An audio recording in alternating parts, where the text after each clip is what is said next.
Alors, partie 2, je continue la lecture du manifeste des premiers peuples, préceptes d'une résurgence. La vision qui nous guide, embrasser assis et l'humanité. Le caribou est tellement respecté qu'il est considéré comme celui qui contribue à la survie des Inuits depuis des millénaires. Plusieurs récits oraux à Tanukan font référence à la relation de l'Innu avec Atik, dont l'histoire de l'homme caribou, de l'époque des grands chasseurs à aujourd'hui. Le Tehuelcan résonne pour le respect et la survie, pour communiquer directement avec le monde des rêves et des esprits. Frère Innu du Natassinan.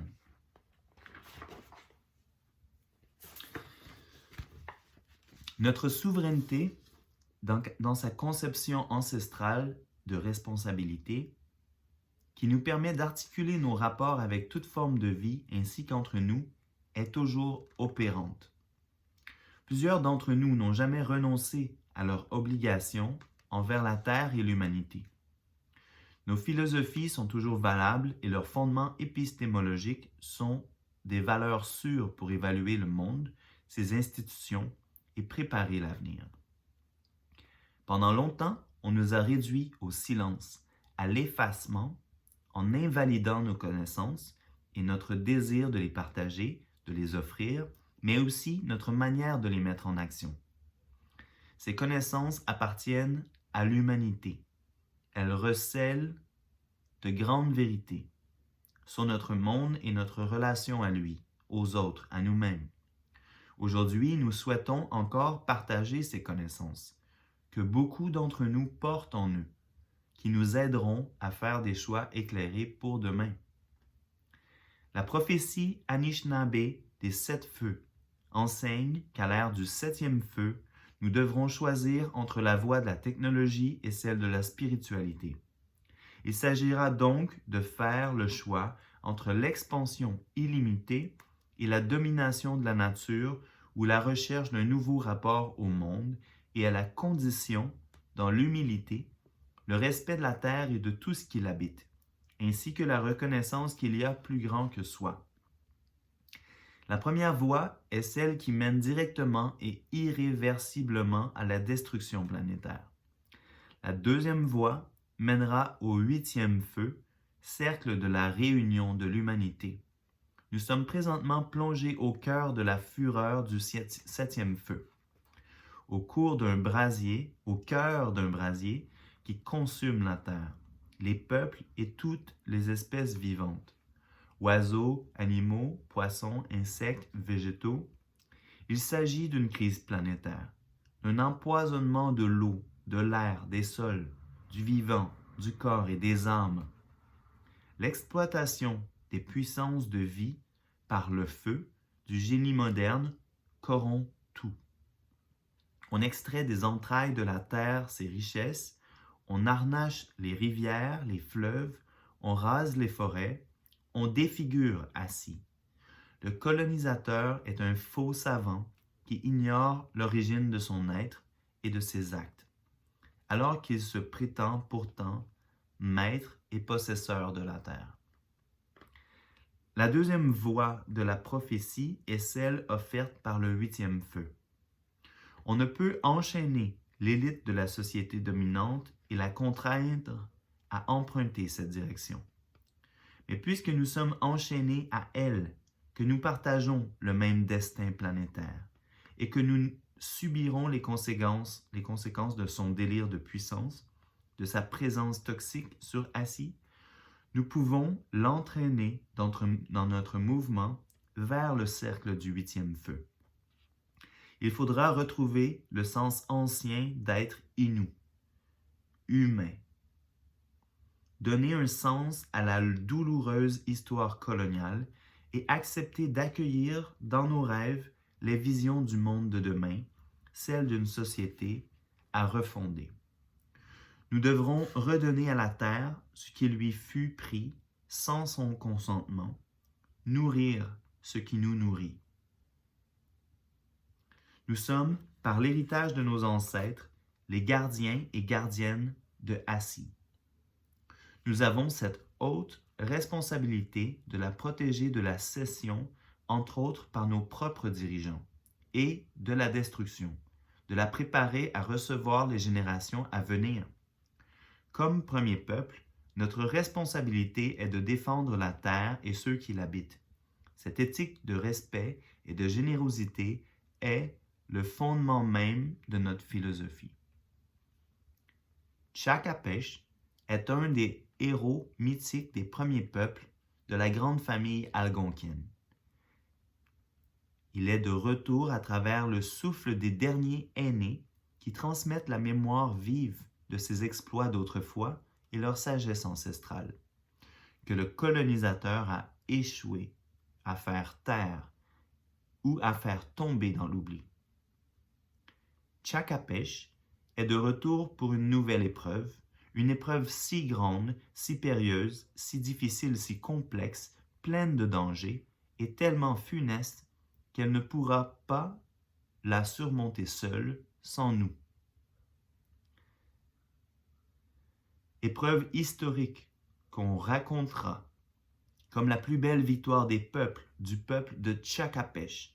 Il devra défier le plus terrible des monstres, une créature insatiable qui se nourrit de la mort qu'elle sème. Nous appelons Tshakapesh pour nous ressourcer grâce à ces récits créateurs de sens qui réhabilitent nos modes de vie en nous enseignant à bien vivre.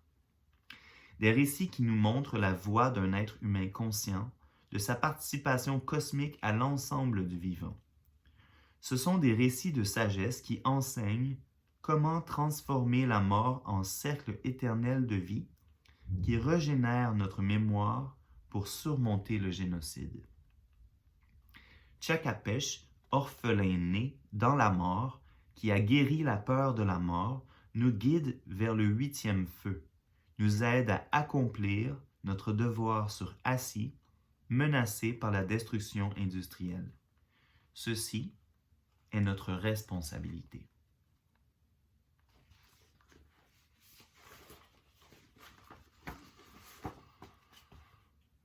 Respect envers la terre qui nous a fait vivre et qui nous fera vivre. Notre langue est porteuse de précieuses informations sur notre histoire et ce que nous sommes. Rétablir nos toponymies va nous révéler les lieux que nous habitons, que nous habitions et nous aide à les réintégrer. Frère Oji crie.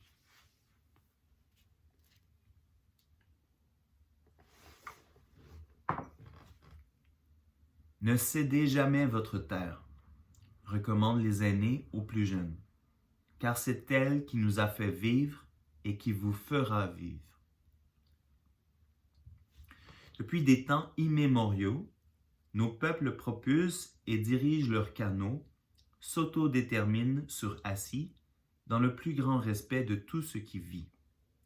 Nos langues portent en elles les mots pour parler des êtres animés et inanimés.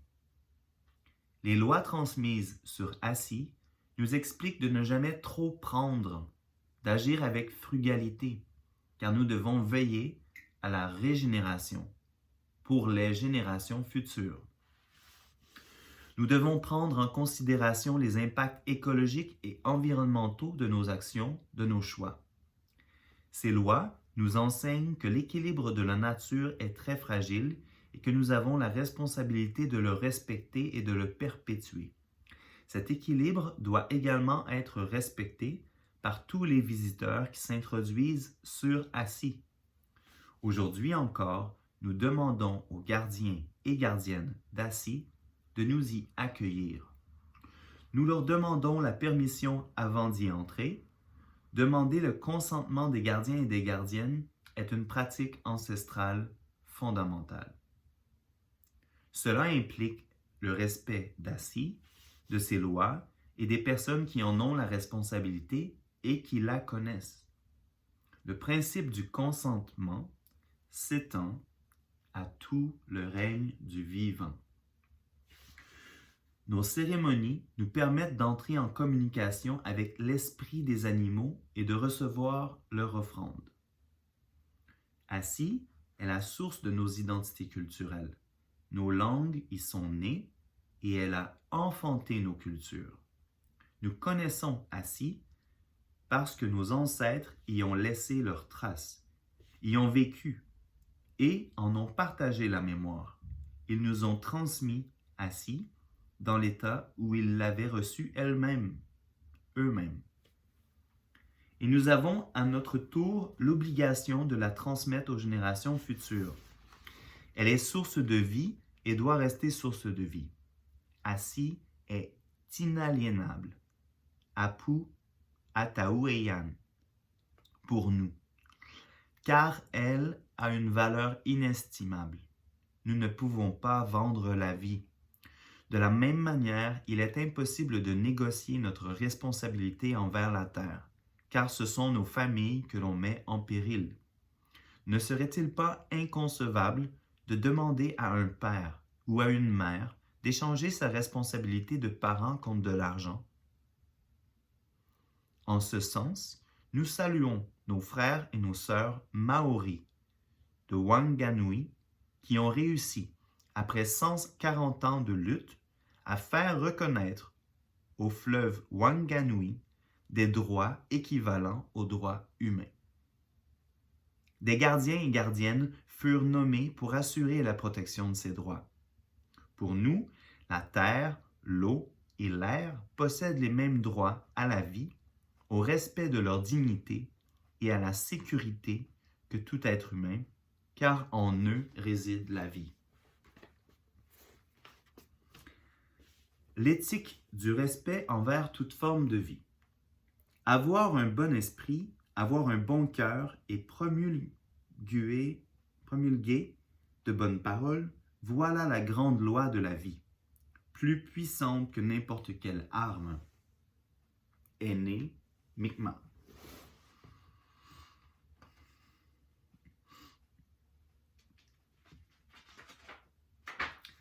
Le respect de la vie implique de vivre en cohérence avec ses principes.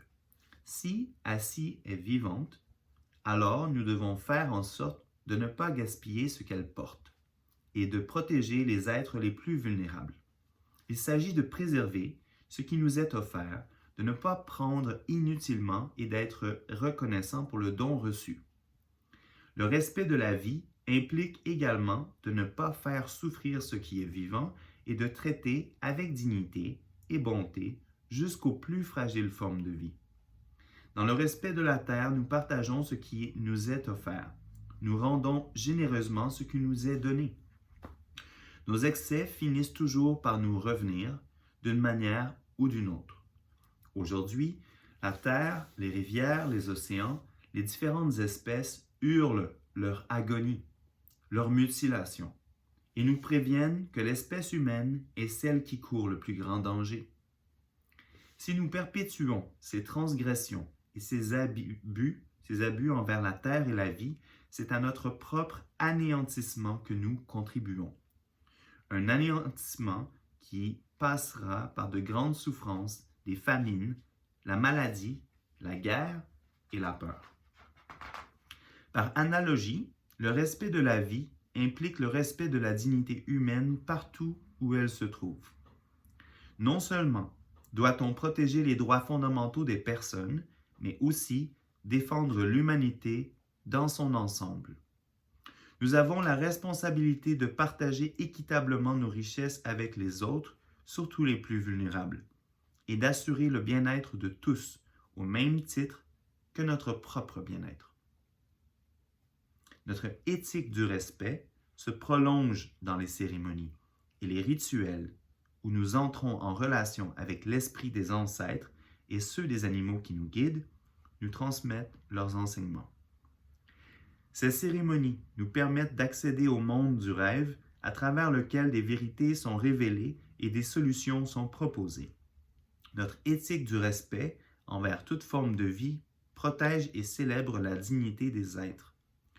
Or, la volonté de dominer la terre conduit irrémédiablement à l'oppression de l'humanité. La terre n'appartient à personne. Nous lui appartenons. Et c'est elle qui nous porte et portera les générations à venir.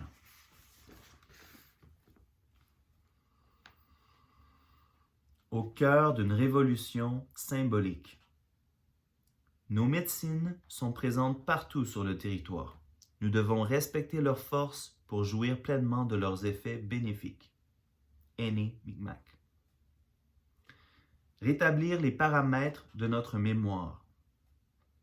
Le Canada, le Québec ou le Nouveau Monde s'est constitué aux dépens de nos peuples, par leur effacement et leur marginalisation. Les institutions coloniales nous ont forcés à renoncer à nos propres récits, à notre culture, à abandonner le cœur de nos identités. On nous parle aujourd'hui de réconciliation et on nous demande de parler de nos cultures, de raconter nos histoires.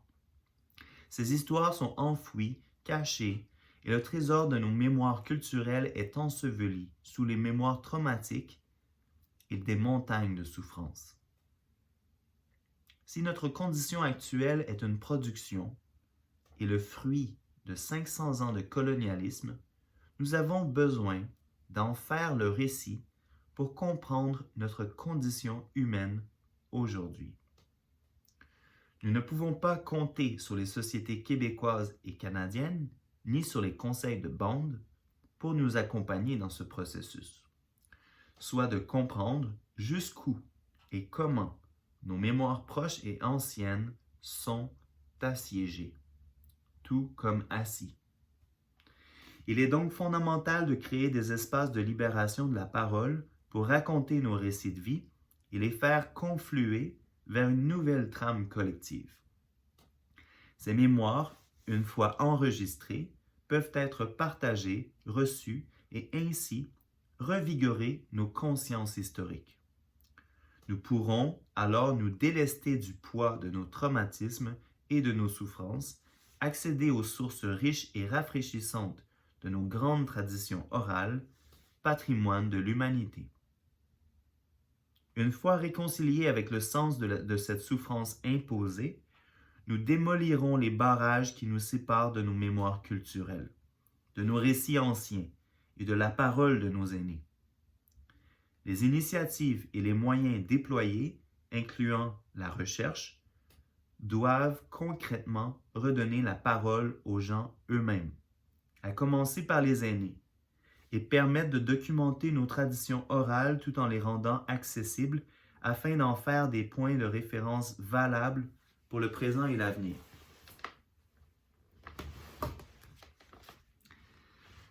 Revalider notre philosophie du droit et actualiser nos récits anciens.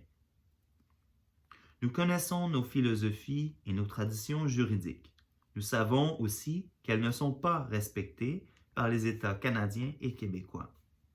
Leur reconnaissance ne constitue qu'un pluralisme de façade.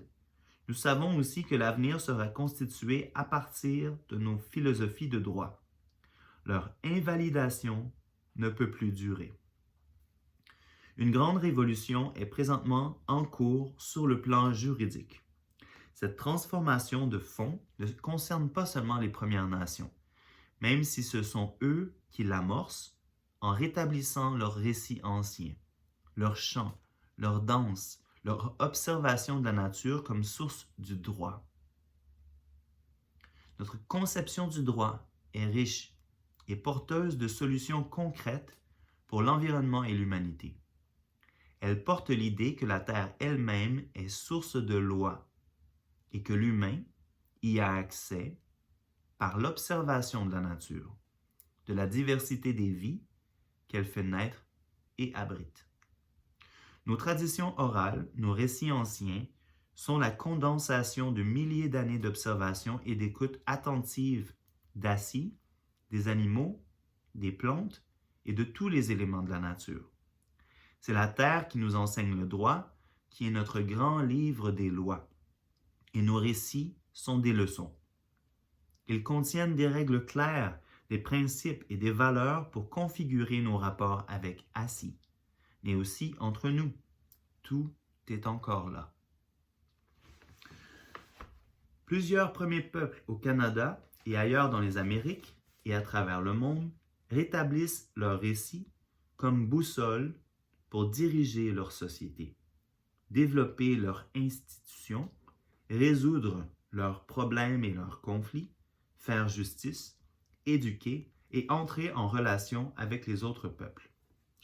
Il est donc révolutionnaire de changer la perception que nous avons de nos propres savoirs qui ont été invalidés, minimisés, réduits à des contes sans valeur, alors qu'ils portent les plus anciennes et puissantes traditions juridiques de l'humanité. En ce sens, il n'est pas question de réforme, mais bien de révolution. Et cette révolution passera par la mise en œuvre, par nous-mêmes, d'un modèle endogène d'autodétermination et de souveraineté ancestrale se déclinant dans une gamme d'actions individuelles et collectives. Le travail de transition devra se concentrer en priorité sur la déconstruction des catégories imposées par le régime colonial, afin d'y substituer des conceptions enracinées dans nos philosophies. Statut d'Indien. Redéfinir et repenser notre lien à l'identité et à la citoyenneté. Réserve.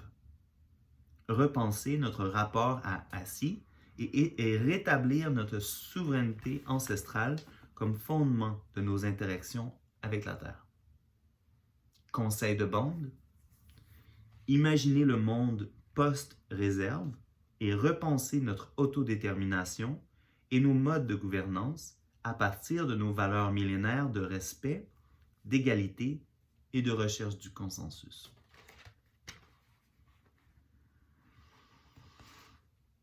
Diriger et propulser notre propre canot pour une autodétermination endogène et effective. L'autodétermination ou notre capacité à propulser et à diriger notre propre canot ne peut être soutenue par l'État qui l'étouffe. Elle ne peut être opérationnalisée que par nous-mêmes. Le problème de l'autodétermination des premiers peuples n'est plus lié à sa reconnaissance par les États coloniaux, mais à sa définition par les premiers peuples eux-mêmes, dans leur langue et en fonction de leurs besoins véritables. C'est par l'art du consensus et l'affirmation effective et pratique des concepts ancestraux que nous acquérerons une nouvelle puissance. Au fond, l'enjeu central concerne la décolonisation psychologique des acteurs eux-mêmes, le rétablissement de nos conceptions et de nos savoirs comme point de référence valable. Seront alors possibles l'affirmation de nouveaux modèles de prise de décision et l'émergence d'un réel consentement collectif. Il s'agit de construire un modèle fondé sur les conceptions ancestrales capables d'orienter vers une nouvelle fin les outils du monde contemporain, ses technologies politiques et ses dispositifs sociaux. Ce qui est fondamental, c'est la constitution d'un consensus quant aux finalités des institutions, dont la protection de la dignité et de la liberté humaine. Ce n'est pas le temps de baisser les bras, de s'en remettre au régime et aux conceptions qui, justement, ont produit l'état actuel du monde, sur le plan humain et écologique. L'élite coloniale est dépassée, impertinente, lorsqu'elle nous propose de nous conformer à ses exigences pour améliorer notre sort. C'est plutôt la société dominante qui a besoin de nos orientations, de notre éthique de la vie et de la terre pour sortir du marasme dans lequel elle nous a plongés. Se soucier des nouvelles générations et les soutenir. Les jeunes issus des premiers peuples constituent des forces de transformation incomparables. Ils sont autant conscients des enjeux auxquels nos peuples sont confrontés que des défis planétaires, et leur nombre a le potentiel d'amorcer un mouvement d'une grande ampleur. Orientés par la parole des aînés, des récits et des valeurs, ils pourront être des acteurs de premier ordre dans la réalisation de notre autodétermination intégrale. Ils vivent partagés entre deux mondes qui, grâce à eux, peuvent se rejoindre. Que ce soit par l'expérimentation de nouvelles façons de vivre au Nuchimit, la vie en forêt, par leur participation à des actions et à des projets concrets d'autodétermination fondés sur les valeurs de respect et de bienveillance au sein de leur communauté, ou par de nouvelles possibilités de coopération internationale, les jeunes portent l'espoir des premiers peuples entre leurs mains. Créons des occasions de transmission intergénérationnelle pour qu'ils retrouvent leurs ancêtres et leurs aînés et qu'ils reçoivent leurs enseignements.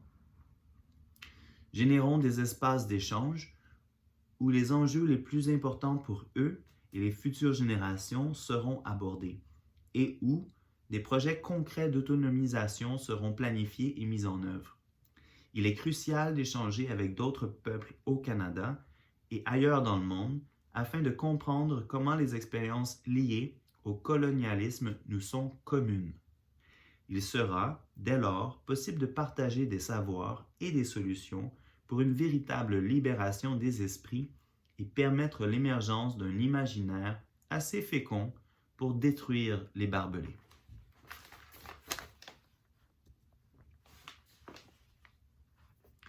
Notre humanité, notre terre, recèle des trésors insoupçonnés, des vérités et des connaissances.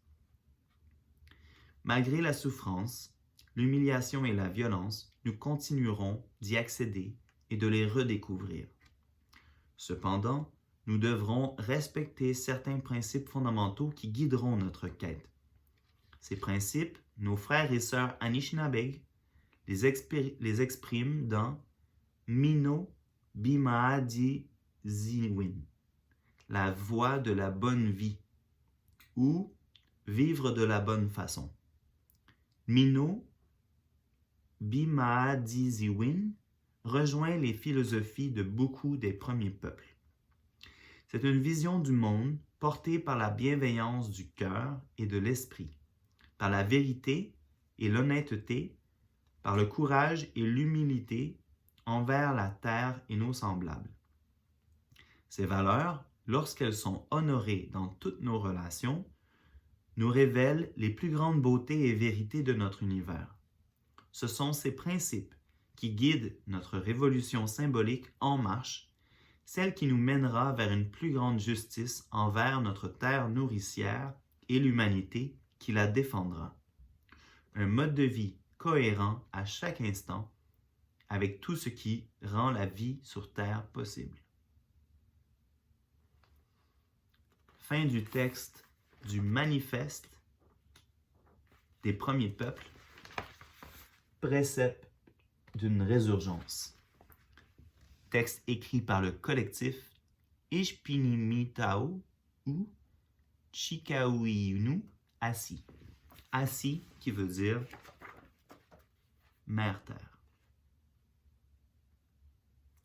Et donc, le collectif Ishpinimatau Chikawinu Assi est un réseau de personnes et de familles issues des premiers peuples. Il vise à soutenir les actions des gens engagés sur le terrain pour la revalidation de la souveraineté ancestrale des premiers peuples et pour le renforcement de leur autodétermination. Ce texte venait de la revue Liberté, numéro 321, automne 2018, Art et politique, Premier peuple, cartographie d'une libération. Alors, merci pour votre écoute. Vous pouvez partager si vous voulez. Et puis, à la prochaine lecture. Merci.